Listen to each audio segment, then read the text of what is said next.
I sincerely appreciate this opportunity to share our work, especially people with common vision.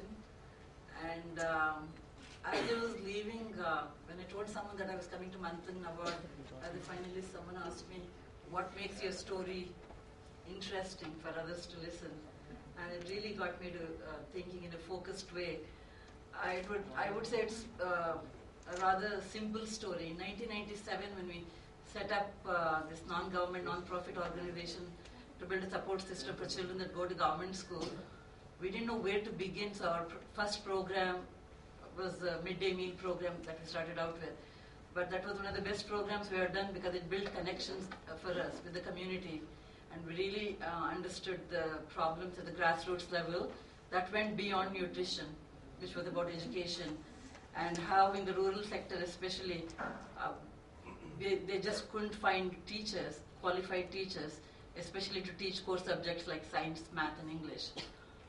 So we today, then I'll go back again, we are doing multimedia content, and at the moment our library actually has middle school and high school, all subjects, all lessons in 2 languages, one in regional and one in English, and the delivery could be in any which way.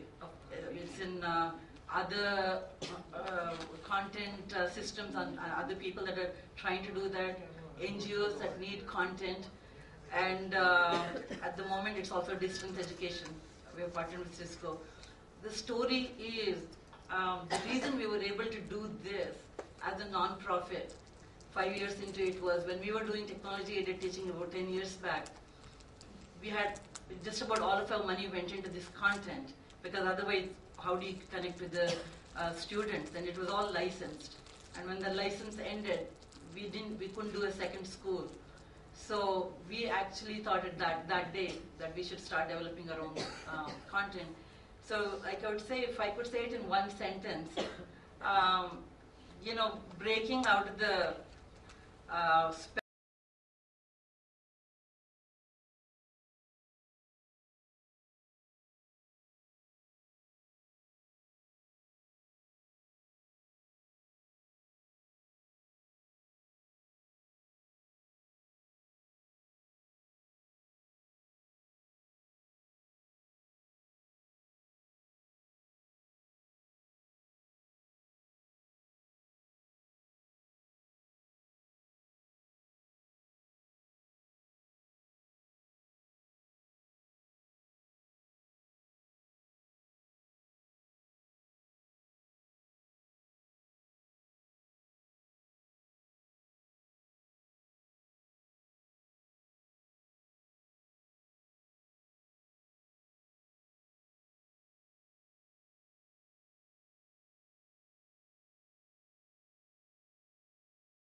basically, but they know how to use computers, that in English, because the model is very different. It's mentor-driven, it's constructivist learning approach, peer-to-peer, and it's one of the best models that there is.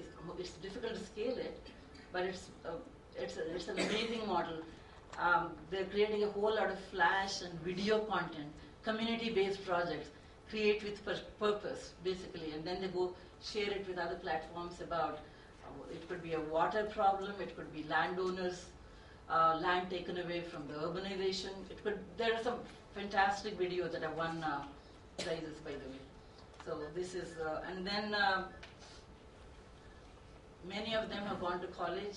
Many girls have gone to technology streams, engineering, and many of them, it's an aspiration for a better future.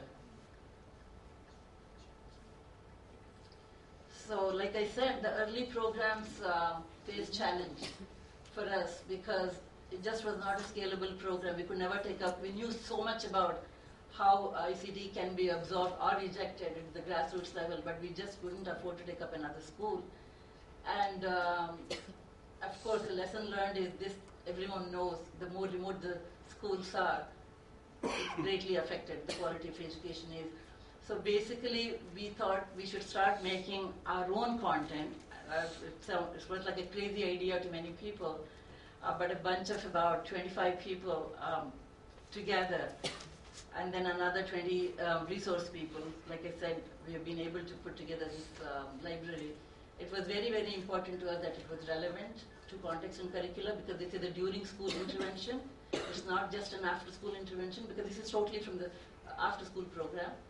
And localized had to be, it was most important to us. Like science, for example, when you're teaching science, all the elements and examples and situations, that is in a child's environment should be used to teach science. And this I've already gone over, so I'm going to skip that. And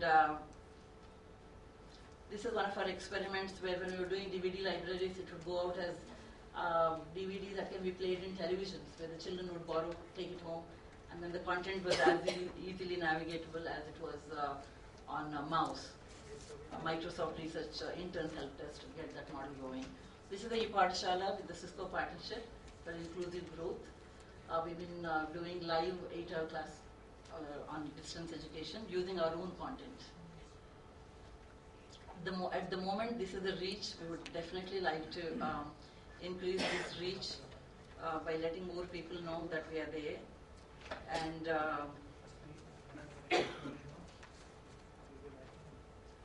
there is a video here, but I don't know how to play this video. It's only a 30-second video, if I may. Sure. Do you know where it is? Because someone took it again. Do you know where that video is? Then I'll just open up a question. Raise the hand. Check. No? Oh, there's one at the back. Could you introduce yourself, please? Hi, I'm Tanishta Sinyal from Avanti Fellows. We are working basically with specifically high school education, 11th, 12th standard, and I came in a little late to this, I think, but we are looking to do exactly a very similar thing. Starting next year, we're looking to set up learning centers to encourage technology use and creative learning, especially for math and science, 11th and 12th. So I wanted to ask you a little detail on the scalability costs issues that you faced.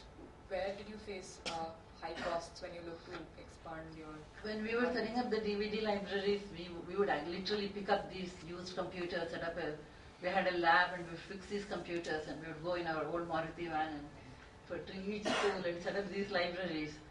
And then that's when we started thinking about the television-based model for the DVDs because sometimes it was very difficult to travel to these schools when teachers would call us and say the computers didn't work, although it was just a very small, maybe sometimes it wasn't even plugged properly. So the television worked well. So right now for distance education, Cisco is a technology partner, but it gave us the confidence to go into this program now. But for content, several people have contributed, individuals and other people, time and resources. So the content is basically a one-time thing, and after that it's upgradation and then improving upon it. But then it's modular, so it's very easy to replicate it into other languages because that's why we do the master template in English, and it's like 1/4 of the cost to do it into another language. So that way the content is scalable. So we just need technology partners to be able to implement it. And it can be, like I said, funneled through many different mechanisms. This content is very modular. It's not designed just for one way of doing it. If I could just add one more. Like I said, I came a little late, I think. So is this completely free for the children, or do you charge something, or what is the cost? What we have done with the 100 schools has always been free. With Cisco, they're taking care of some of the expenditure. But we, of course, we need a sustainable model. So the teachers will have to be paid because we need a lot of teachers working there. But it's not a profit-making organization. That's why I said we are not into the licensing model. But of course, our cost has to be met. Great. Thank you very much. Thank you.